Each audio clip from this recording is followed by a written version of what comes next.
സംരക്ഷിക്കപ്പെടേണ്ടുന്ന പുഴയോരം മാലിന്യതീരമായി മാറ്റുന്ന ക്രൂരത. This news is brought to you by Padinjath golden diamonds, Cherupuzha, Alakode, Padiyottuchal.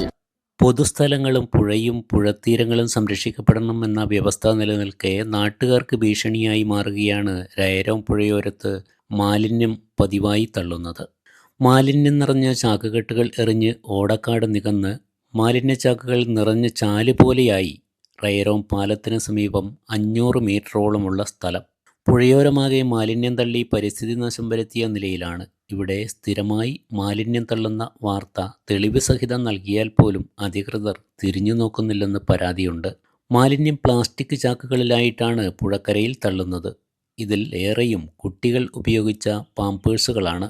അതിനു പുറമെ ഉപയോഗിച്ച കിടക്കകൾ, മദ്യക്കുപ്പികൾ, തലമുടികൾ, മറ്റവശിഷ്ടങ്ങൾ എന്നിവയും ഇവിടെ തള്ളുന്നുണ്ട്. രയരം പാലത്തിന് സമീപത്ത് CCTV ക്യാമറ സ്ഥാപിക്കാൻ ആലക്കോട് പഞ്ചായത്ത് അധികൃതർ തയ്യാറാവണമെന്ന് നാട്ടുകാർ ആവശ്യപ്പെടുന്നത്.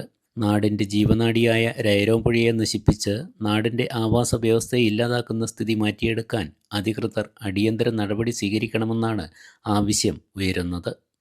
നിങ്ങൾ സ്വർണ്ണാഭരണങ്ങൾ വാങ്ങുമ്പോൾ വഞ്ചിതരാകാതിരിക്കാൻ ജാഗ്രത പാലിക്കുക. 2023 ഏപ്രിൽ 1 മുതൽ സ്വർണ്ണ പരിശുദ്ധി ഉറപ്പുവരുത്തുന്നതിന് കേന്ദ്ര ഗവൺമെന്റ് ആഭരണങ്ങളിൽ HUID നിർബന്ധമാക്കിയിരിക്കുന്നു.